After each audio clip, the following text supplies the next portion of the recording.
नमस्कार विद्यार्थ्यांनो, या व्हिडिओमध्ये आपण गणितातील एक महत्त्वाचा संबोध पाहणार आहोत, जो की गणित भाग 1 म्हणजे बीजगणित आणि गणित भाग 2 म्हणजेच भूमिती या दोन्हीमध्ये वापरला जातो। तो म्हणजे बिंदूचे निर्देशक आणि आलेख। आणि त्यानंतर एक कृती आपण पाहणार आहोत, आलेखावर बिंदू स्थापन करणे, की ज्याचा उपयोग आपल्याला नंतर समीकरण आणि समीकरणाच्या रेषा आलेखावर काढण्यासाठी म्हणजे समीकरणाचा आलेख काढण्यासाठी याचा फायदा होणार आहे। चला आता अभ्यास करूया आपण बिंदू, त्याचे निर्देशक आणि आलेखावर बिंदू कसा स्थापन करायचा।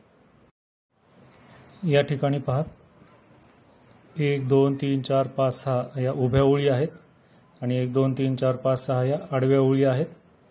आणि इथे आपण मध्ये इंग्लिशमधील कॅपिटल आणि काही स्मॉल लेटर्स लिहिलेले आहेत, यांच्या रांगा केलेल्या आहेत। या उभ्याही रांगा आहेत आणि आडव्याही रांगा आहेत। आता आपल्याला यातील कोणत्याही एखाद्या बिंदूचं स्थान सांगायचं असेल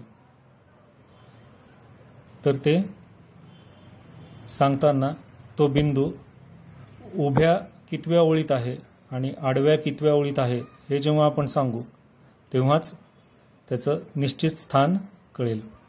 हा शब्द खूप महत्त्वाचा आहे की त्याचं निश्चित स्थान त्या बिंदूचं। मी जर नुसतं म्हणलं की तिसऱ्या उभ्या ओळीतील कॅपिटल लेटर सांगा, तर त्याच्यात सी आहे, आय आहे, ओ आहे, यू आहे, मग नेमकं कोणचं पाहिजे। मग जेव्हा मी या उभ्या ओळीबरोबरच आडव्या ओळीचाही क्रमांक सांगेल तेव्हा आपल्याला निश्चित एखादा बिंदू सांगता येईल। त्यासाठी या दोन्ही ओळींमधील कुठल्याही एखाद्या बिंदूचं नाव जर आपल्याला सांगायचं असेल किंवा स्थान ओळखायचं असेल किंवा दुसऱ्या कोणाला ओळखायला लावायचं असेल तर त्यासाठी आपल्याला त्याच्या उभ्या ओळीत कितव्या आहे आणि तो कितव्या आडव्या ओळीत आहे हे दोन्ही सांगावं लागणार आहे, उभी ओळ आणि आडवी ओळ सुद्धा। तर इथे आपण काही उदाहरण घेतले आहेत प्रश्नांच्या स्वरूपात। क्यूचं स्थान आपल्याला पाहायचं आहे, बिंदू क्यूचे स्थान। आता इथे क्यू बिंदू शोधायचा आहे, कुठे आहे तो? हा इथे क्यू बिंदू आहे। हा जो क्यू बिंदू आहे हा कितव्या उभ्या ओळीत आहे? 5व्या उभ्या ओळीत। मग 5वी उभी ओळ। आणि कितव्या आडव्या ओळीत आहे क्यू बिंदू? 3ऱ्या आडव्या ओळीत। मग 3री आडवी ओळ। आता दोन्ही जेव्हा आपण सांगू उभ्या ओळ कितवी आणि आडवी ओळ कितवी तेव्हा तो क्यू बिंदू निश्चित कुठे आहे हे सांगता येतं। तसं आता जी बिंदूचं स्थान सांगायचं आहे। आता हा जी बिंदू हा कितव्या उभ्या ओळीत आहे? पहिल्या। मग इथे काय येईल? पहिली उभी ओळ। आणि कितव्या आडव्या ओळीत आहे? 2ऱ्या आडव्या ओळीत। मग 2री आडवी ओळ। यावर आणखीन एक प्रकारे प्रश्न येतात, हे असे, 3री उभी ओळ। आता ही 3री उभी ओळ आणि 4थी आडवी ओळ या स्थानी असलेला बिंदू, त्याचं नाव आपल्याला लिहायचं आहे। मग शोधायचं आता 3री उभी ओळ म्हणजे ही 3री उभी ओळ झाली, C I O U A जी यापैकी कुठला तरी एक बिंदू येतो। मग कोणचा आहे तो हे ठरवण्यासाठी आणखीन एक माहिती, 4थी आडवी ओळ। ही 4थी आडवी ओळ म्हणजे ही 4थी आडवी ओळ आणि 3री उभी ओळ या कुठे भेटतायत दोन्ही? इथे यू पाशी, म्हणून तो बिंदू आहे बिंदू यू। तसंच आता पुढचा बिंदू शोधायचा आपल्याला, 5वी आडवी ओळ। पहिली, 2री, 3री, 4थी, 5वी। 5वी आडवी ओळ म्हणजे ही 5वी आडवी ओळ। हे बिंदू आहेत Y Z A B C D. आता उभी ओळ कितवी आहे? 4थी उभी ओळ। ही 4थी उभी ओळ, ही 5वी आडवी ओळ आणि 4थी उभी ओळ हे कुठे भेटलेले आहेत? या स्मॉल बी पाशी, म्हणून तो बिंदू आहे स्मॉल बी। याच पद्धतीने प्रतलामधील कोणताही बिंदू त्याचं स्थान जर आपल्याला सांगायचं असेल तर त्याच्याशी निगडित, त्याच्याशी जोडीच्या किंवा निगडित 2 संख्या असतात, 2 वास्तव संख्या असतात। आणि त्या बिंदूचं निश्चित स्थान, त्या बिंदूचं प्रतलातील निश्चित स्थान दर्शवणाऱ्या दर्शवणाऱ्या म्हणजे दाखवणाऱ्या या नेहमी दोन संख्या असतात. त्या दोन संख्यांना त्या बिंदूचे निर्देशक असं म्हणतात. प्रतलातील बिंदूचं स्थान दर्शवणाऱ्या दोन संख्या किंवा प्रतलातील बिंदूचे स्थान दर्शवणाऱ्या दोन वास्तव संख्या, त्याच्याशी निगडीत असलेल्या दोन संख्या, त्या संख्यांना त्या बिंदूंचे निर्देशक असं म्हणतात. आता बिंदूंचे निर्देशक माहीत असतील, दोन संख्या माहीत असतील, तर तो बिंदू स्थापन करणे म्हणजे आलेखावर दाखवणे. कसा दाखवायचा ते पाहू. हा आलेख कागद आहे.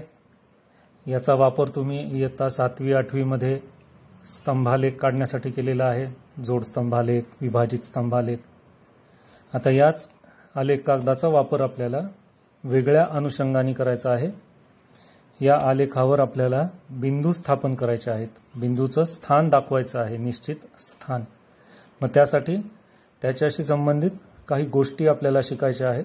या आलेख कागदाची विभागणी कशी करायची आहे आणि त्या विभागणीनुसार याच्यावर एक आलेखावर बिंदू स्थापन करण्यासाठी एक पद्धत निर्माण करायची आहे, जिचा शोध रेने दकार्त या गणित तज्ज्ञांनी लावला होता. त्यामुळं या पद्धतीला कार्तेशियन निर्देशक पद्धत असं नाव आहे. ते पाहू आता आपण काय आहे ते. कार्तेशियन किंवा कार्टेशियन निर्देशक पद्धत. या पद्धतीमध्ये सर्वात आधी आपल्याला दिलेल्या आलेख कागदावर दोन संख्या रेषा काढायच्या आहेत. एक उभी आणि एक आडवी. या दोन्ही एकमेकींना काटकोनात छेदणाऱ्या असतील आणि ती होईल आपली कार्तेशियन निर्देशक पद्धत. आणि त्याच्याशी संबंधित अजून नवीन काही संबोध आहेत ते पाहूत आणि मग एखाद्या बिंदूचं स्थान कसं ओळखायचं, त्याचे निर्देशक कसे शोधायचे याचा अभ्यास करू. पहा इथे या आलेख कागदावर एकमेकींना छेदणाऱ्या दोन रेषा काढलेल्या आहेत. सध्याला आपण अजून यांना संख्या रेषा म्हणता येणार नाही, कारण याच्यावर आपण संख्या दर्शवलेल्या नाहीत. या आलेख कागदावर प्रत्येकी 1-1 सेंटीमीटर, प्रत्येकी 1 सेंटीमीटर बाजू असलेले चौरस आहेत. हे सर्व चौरस एकरूप आहेत. प्रत्येकाचीच बाजू 1 सेंटीमीटर लांबीची आहे. आणि आता या आलेखामध्ये, या आलेख कागदावरती आपण या दोन ज्या रेषा काढलेल्या आहेत त्यांना आपण संख्या रेषांमध्ये रूपांतरित करू आणि मग ही सुरुवात होईल आपल्या कार्तेशियन निर्देशक पद्धतीची. पण खूप काळजीपूर्वक हे करायचं आहे. एकदा तुम्हाला ही सवय लागली की पुन्हा चुकणार नाहीत तुम्ही. ही पहिली आडवीची संख्या रेषा आहे ती आधी आपण काढू. या दोन्ही जिथे छेदल्या आहेत त्या छेदबिंदू तिथे 0 आहे दोन्हीचाही. संख्या रेषेवर आपल्याला माहिती शून्याच्या उजवीकडे धनपूर्णांक संख्या असतात, त्या दर्शवत आपण 1, 2, 3 या अशा रीतीने 12 पर्यंत संख्या रेषा दर्शवल्या. संख्या रेषेवर पूर्णांक दर्शवलेत आपण, धनपूर्णांक 1-1 सेंटीमीटरच्या ठळक बिंदूंवर घेतलेले आहेत ते. आता इकडे या शून्याच्या डावीकडे ऋण पूर्णांक घ्यायचे आहेत, पण त्याची सुरुवात ऋण 1 इकडून न करता शून्याच्या जवळ करायची आहे. या इथे ऋण 1, ऋण 2, ऋण 3, ऋण 4 पुढे आपण लिहूत नंतर. तसंच आता ही जी उभी संख्या रेषा आहे हिच्यावर सुद्धा शून्याच्या वरच्या बाजूला, वरच्या दिशेने इथे धन 1, धन 2, धन 3 याप्रमाणे वरती लिहिणार आहोत आपण. त्यानंतर या उभ्या संख्या रेषेवर शून्याच्या खालच्या दिशेने 1-1 सेंटीमीटरवर ऋण 1, ऋण 2, ऋण 3, ऋण 4, ऋण 5 असे ऋण 9 आणि नंतर इकडे हे अनंतापर्यंत. या अशा रीतीने आपण एक संख्या रेषा आडवी आणि एक संख्या रेषा उभी अशा दोन काटकोनात छेदणाऱ्या संख्या रेषा काढल्यात. त्यामुळे ज्या प्रतलावर या काढल्यात आपण, या प्रतलाचे एकूण 4 भाग झालेले आहेत. ही आहे कार्तेशियन निर्देशक पद्धत. यामध्ये ही जी आडवी संख्या रेषा आहे तिला आपण एक्स अक्ष म्हणणार आणि जी उभी संख्या रेषा आहे तिला वाय अक्ष म्हणणार. आता इथे या दोन संख्या रेषांमुळे म्हणजेच एक्स अक्ष आणि वाय अक्षामुळे या प्रतलाचे जे 4 भाग झाले आहेत, या प्रत्येक भागाला चरण म्हणतात. आणि या चरणांची मोजण्याची सुरुवात ही या दोन्हीही धनच्या मधलं पहिलं चरण घड्याळाच्या काट्याच्या उलटे दिशेने करतात. हे पहिलं, हे दुसरं चरण, हे तिसरं चरण आणि हे चौथं चरण. हे असे 4 चरण आहेत. या प्रतलाचे झालेले 4 भाग दोन संख्या रेषांमुळे. आता आपल्याला प्रत्यक्ष बिंदूचं स्थान आणि त्याच्याशी निगडित संख्या पाहायच्या आहेत. इथे आपण शक्यतो सर्व पूर्णांकांचाच विचार करणार आहोत. इथे जर एक चौरस आपण पाहिला तर या चौरसामध्ये परत अजून मध्ये 10 आडव्या रेषा आणि 10 उभ्या रेषा आहेत. असे या प्रत्येक चौरसाचे आतमध्ये समान लांबी असलेले, समान बाजू असलेले 100 चौरस आहेत.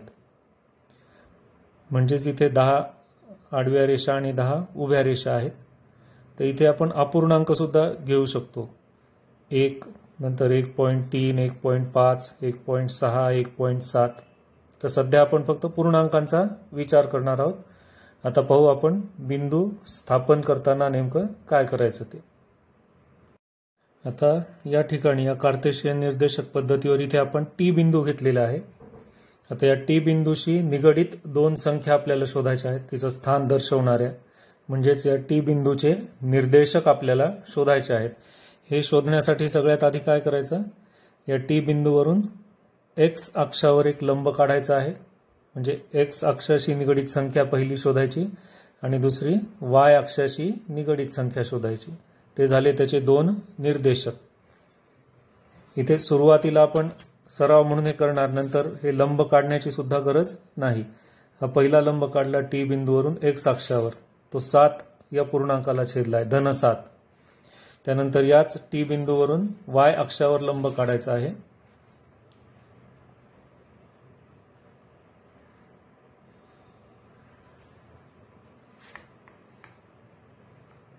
तो 2 या पूर्णांकाशी जोडला गेला. म्हणजेच या टी बिंदूशी निगडित 2 वास्तव संख्या मिळाल्या आपल्याला. 2 संख्या मिळाल्यात, एक एक्स अक्षावरची 7 आणि दुसरी वाय अक्षावरची 2. हे झाले टी बिंदूचे निर्देशक. हे निर्देशक लिहिण्याची पद्धत अशी आहे, त्या बिंदूचं नाव लिहायचं आधी आणि नंतर कंसामध्ये एक्स अक्षाचा निर्देशक सर्वात आधी लिहायचा, तो आहे धन 7 म्हणून तो 7, कॉमा वाय अक्षावरचा निर्देशक आहे 2, धन 2. म्हणजेच टी या बिंदूचे 2 निर्देशक, एक्स निर्देशक 7 आणि वाय निर्देशक 2. एक्स अक्षावरची जी निगडित संख्या आहे ही 7, तिला म्हणायचं एक्स निर्देशक. आणि वाय अक्षाशी निगडित संख्या जी आहे तिला म्हणायचं वाय निर्देशक. अशा रीतीने प्रतलावर कुठेही बिंदू असला तरी त्याच्याशी निगडित 2 वास्तव संख्या असतात, त्यांना त्याचे निर्देशक म्हणतात. एक एक्स निर्देशक आणि एक वाय निर्देशक. आपण आणखीन काही उदाहरणं पाहू. पहा इथे आता या चौथ्या चरणामध्ये आपण क्यू बिंदू घेतलेला आहे. आता या क्यू बिंदूचे निर्देशक लिहायचे आहेत आपल्याला. तर सगळ्यात आधी आपण काय करणार, एक्स अक्षाशी निगडित संख्या पाहणार. त्याची एक्स अक्षाशी निगडित संख्या आहे धन 4, मग हे धन 4. त्यानंतर क्यू बिंदूशी वाय अक्षावरची निगडित संख्या ही पाहायची. हा लंबच इथे जायचं आपल्याला. ऋण 2 आहेत हे, मग हे ऋण 2. सगळ्यात आधी एक्स निर्देशक लिहिला, नंतर वाय निर्देशक. मग क्यू बिंदूचे निर्देशक 4, ऋण 2. 4 म्हणजे एक्स निर्देशक आणि ऋण 2 म्हणजे वाय निर्देशक. या ठिकाणी एस बिंदू दिसत आहे. आता या एस बिंदूचे निर्देशक आपल्याला शोधायचे आहेत. मग सगळ्यात आधी आपण या दिशेने जायचंय का या दिशेने ते ठरवायचं. सगळ्यात आधी एक्स अक्षाकडे जायचं आपल्याला.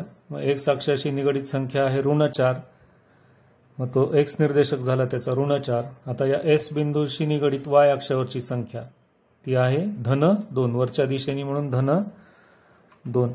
म्हणजे या एस बिंदूचे 2 निर्देशक मिळाले, ऋण 4, 2. ऋण 4 हा आता एक्स निर्देशक आहे आणि 2 वाय निर्देशक आहे. आता या एम बिंदूचे निर्देशक पाहूत आपण.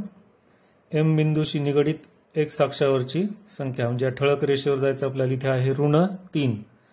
एम बिंदूचा एक्स निर्देशक ऋण 3, एम बिंदूशी निगडित वाय अक्षावरची संख्या इकडे लंब पाहायचं आहे, ते आहेत ऋण 5. ऋण 5. तर या ठिकाणी जर आपण पाहिलं हा एन बिंदू आपल्याला कुठल्याही या मधल्या भागात दिसत नाहीये, म्हणजे चरणामध्ये नाहीये. पहिल्या चरणात नाही, दुसऱ्या नाही, तिसऱ्या नाही, चौथ्या नाही.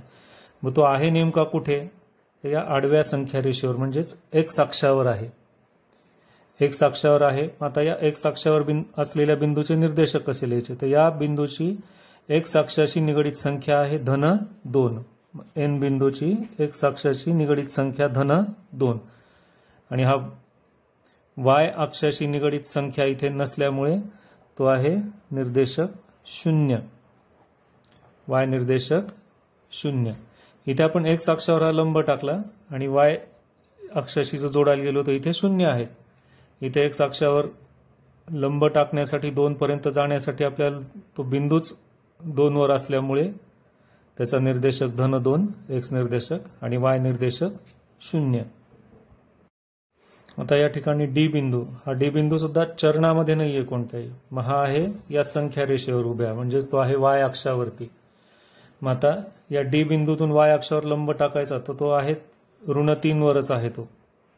त्यामुळे या डी बिंदूचा वाय अक्षाशी निगडित निर्देशक आहे ऋण 3. म्हणजेच डी बिंदूचा वाय निर्देशक ऋण 3 झाला. आता एक्स अक्षावर जर लंब टाकला इथून तर तो 0ला जोडतो. म्हणून डी चे एक्स निर्देशक आहे 0 आणि वाय निर्देशक आहे ऋण 3. आता या ठिकाणी नीट जर आपण पाहिलं तर आपल्याला असं लक्षात येतं की पहिल्या चरणात जे बिंदू असतील त्यांचा एक्स निर्देशक धन आहे आणि वाय निर्देशक सुद्धा धन आहे. म्हणजे पहिल्या चरणात असलेल्या कोणत्याही बिंदूचे दोन्ही निर्देशक एक्स निर्देशक आणि वाय निर्देशक दोन्हीही धन असतात.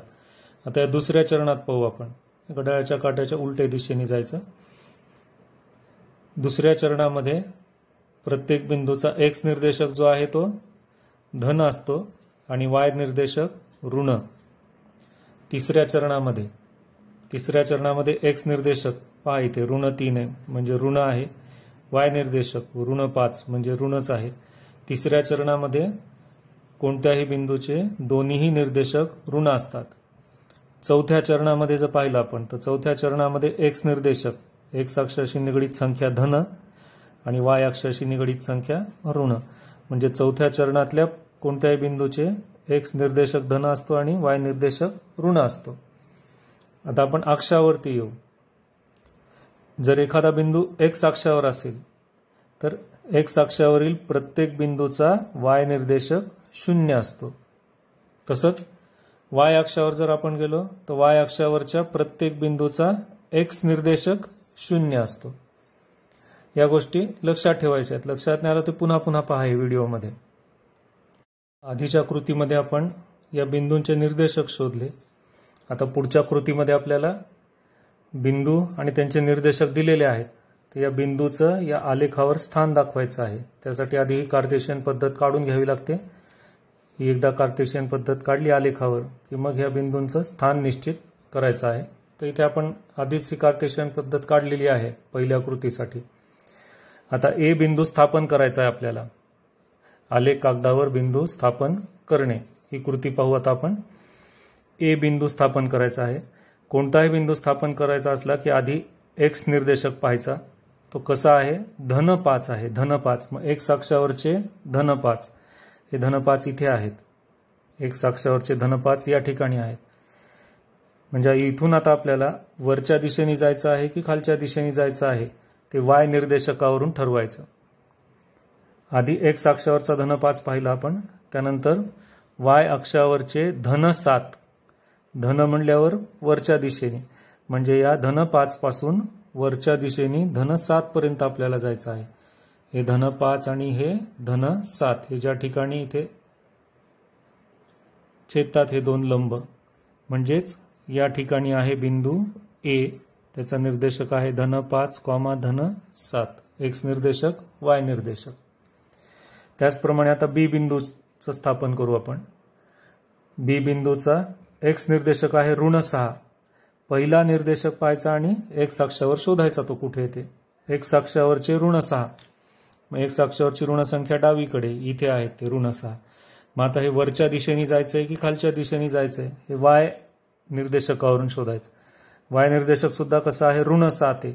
मग वाय निर्देशक ऋण असल्यामुळे वाय अक्षावरचा ऋण खालच्या दिशेने, म्हणून या ऋण 6 पासून आपल्याला आता खालच्या दिशेने जायचंय. कुठपर्यंत जायचंय तर ऋण 7 पर्यंत. मग खालच्या दिशेने ऋण 7 पर्यंत. हे ऋण 7 इथे, हे ऋण 6, ऋण 7 ऋण 6, म्हणजे इथे आहे हा बी बिंदू ज्याचे निर्देशक आहेत ऋण 6, ऋण 7. त्यानंतर सी बिंदू. सी बिंदूचा एक्स निर्देशक 0 आहे आणि वाय निर्देशक ऋण 4 आहे. या आधीच्या कृतीमध्ये आपण पाहिलं होतं की एक्स निर्देशक 0 आहे हे आलं की असं डोक्यात आलं पाहिजे आपल्या की एखाद्या बिंदूचा एक्स निर्देशक 0 म्हणजे तो बिंदू वाय अक्षावर आहे. वाय अक्षावर कुठे आहे तर वाय अक्षाचा निर्देशक आहे ऋण 4. मग सी बिंदूचा वाय निर्देशक ऋण 4. मग आता वाय अक्षावरती ऋण 4 पाहिजे आहेत, इथे आहे, म्हणून हा बिंदू वाय अक्षावरती सी बिंदू आहे 0, ऋण 4. हा सी बिंदू इथे. आता डी बिंदू स्थापन करू आपण. डी बिंदूचा एक्स निर्देशक म्हणजे एक्स अक्षावर पाहायचं आपल्याला कुठे जायचं आहे ते ऋण 8. एक्स अक्षावरचे ऋण 8 या ठिकाणी आहेत. हे धन आणि ऋण, आडवा एक्स अक्ष, हे ऋण 8 या ठिकाणी आहे. मग आता हे ऋण 8 आता वरच्या दिशेने जायचं की खालच्या दिशेने, पुन्हा तेच. वाय निर्देशक धन आहे म्हणून ऋण 8 पासून धन वरच्या दिशेने, म्हणून या धन 6 पर्यंत जायचंय. ऋण 8, धन 6. मग ऋण 8 आणि धन 6 हा छेदबिंदू या ठिकाणी, म्हणून हा डी बिंदू इथे येईल. त्याचे निर्देशक एक्स निर्देशक ऋण 8, वाय निर्देशक 6. त्यानंतर ई बिंदू. ई बिंदूचा एक निर्देशक 0. कोणचा निर्देशक 0? वाय निर्देशक 0. एखाद्या बिंदूचा वाय निर्देशक 0 आहे म्हणजे तो बिंदू एक्स अक्षावर असतो. मग आता एक्स अक्षावर कुठे आहे तर एक्स अक्षावरचे धन 6, एक्स अक्षावरचे धन 6, वाय अक्षावर 0 आहे म्हणजे हे 0 आहेत, म्हणजे हा बिंदू इथे आहे. त्याचं नाव आहे ई. त्याचे निर्देशक आहेत 6, 0. आणि जेव्हा दोन्ही निर्देशक 0 येतील तेव्हा तो असेल आपला आरंभ बिंदू. इथे दिलं नाहीये उदाहरणामध्ये, पण हा आरंभ बिंदू आहे. त्याचे दोन्ही निर्देशक 0 असतात, एक्स निर्देशक आणि वाय निर्देशक. आता हा बिंदू पाहू आपण, बिंदू एफ. एफ बिंदूचा एक्स निर्देशक धन 9. मग आता इथे धन 9 पाशी यायचं आपल्याला. हे धन 9 या ठिकाणी आहेत. एक्स अक्षावरचे धन 9 आहेत काय? बरोबर नाही. इकडे डावीकडे ऋण पूर्णांक आहेत. मग धन 9 म्हणलं की 0 पासून उजवीकडे हे धन 9 आहेत. आता या 9 पासून ऋण 6. ऋण 6 वरती आहेत का? ऋण 6 म्हणजे कुठले? वाय अक्षावरचे. ऋण 6 वरती आहेत का? नाही. मग ऋण 6 कुठल्या दिशेने? खालच्या दिशेने. मग या धन 9 पासून ऋण 6 पर्यंत हे ऋण 6 आणि हे धन 9 हे दोन्ही या ठिकाणी जुळतात. मग इथे आहे तो बिंदू एफ. त्याचे निर्देशक आहेत 9, ऋण 6. या अशा रीतीने जास्तीत जास्त बिंदू घ्या, त्यांचे निर्देशक घ्या, मनानेच उदाहरणं तयार करा आणि आलेखावर ते बिंदू स्थापन करा. जेवढा याचा सराव होईल तेवढा आपल्याला 10वीतले आणि 9वीतले सुद्धा काही सराव संच सोडवताना त्याचा फायदा होणार आहे. आलेखावर बिंदू स्थापन करणे, बिंदू स्थापन करून नंतर ते बिंदू जोडले की एखाद्या समीकरणाचा आलेख मिळतो आपल्याला. एक सामायिक समीकरणाचा आलेख मिळतो. हे एक सामायिक समीकरणाचे आलेख काढा म्हणून 9वीतही प्रश्न आहे, 10वीतही आहेत. त्यामुळे या बिंदू स्थापन करण्याचा सराव करा भरपूर, म्हणजे आपण समीकरणांचे आलेख काढू शकतो. हा व्हिडिओ पाहिल्यानंतर त्याचा सराव करा भरपूर. हा व्हिडिओ पाहिल्याबद्दल धन्यवाद.